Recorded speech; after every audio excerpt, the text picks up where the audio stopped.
How to hide your highlight from Instagram. Hello everyone, this is Max. Welcome back to another tutorial video. So let's start without wasting any time. Also make sure to watch this video till the end. First of all, open a Play Store, tap on the search icon at the bottom right corner. Now simply tap on the search bar and type Instagram. Now once you're on, simply tap on the search icon. Now tap on Instagram and make sure to update the latest version. After updating, simply tap on open. Now tap on your profile at the bottom right corner. Now scroll down and tap on your highlight.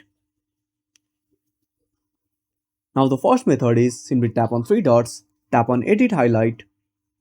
Now tap on stories. Now select another photos or stories. Now unselect the first highlight.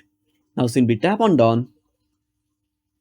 Now another method is again open up the highlight, tap on three dots and tap on remove from highlight. Now click on remove photo and that's it. Thanks for watching. Make sure to subscribe our channel and hit the bell icon. See you in the next video.